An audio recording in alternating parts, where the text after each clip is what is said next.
At the time we started working with PAAM, we were at the beginnings, in a way, of establishing our experience with museums. And at the opposite end, we were working with the Getty, really large, big budget, and a very long process. And parallel to that, we were working with these. What seems to me a common denominator is essentially the museum becoming a cultural center in a way, or a community center. The extraordinary thing was that it had all kinds of other constraints, not the least financial. It was tough in that sense to adapt, to these more constrained conditions. But at the same time, it was about art, but it was also, and that was the great difference, about community.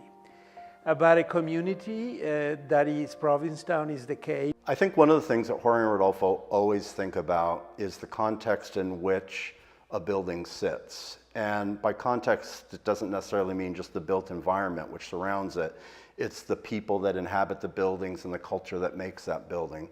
And one of the things that I was so excited to see when the building first got designed and first had its kind of public appearance many years ago, 15 years ago now, was that it was not a typical Cape Cod structure as you would imagine it. There was innovative thinking in terms of its details, as the way it thought about shingles, the large expanses of windows that opened out to the street, the way the kind of weathered boards that you find around Provincetown are impressed in the concrete forms itself. There was no communication between the town and the museum. What we did by making the gallery now transparent and accessible, changing the entrance, essentially reversed that condition. And the museum became now part of the streets.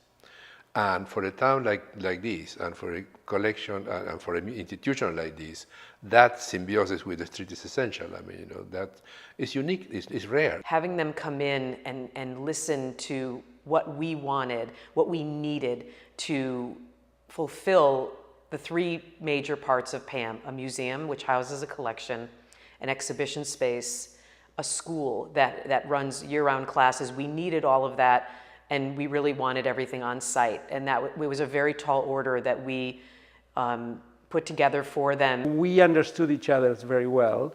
We don't come necessarily for the straight world of the arts, and we were learning a lot also about the contents of the collection here and what PAAM was about, also of history of the place and how this museum represents that major component that constitutes this community.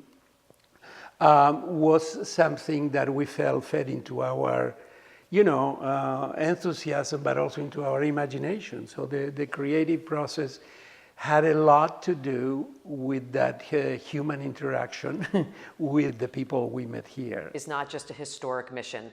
We look back and we preserve a legacy that began in 1899, but we also promote contemporary art at PAAM.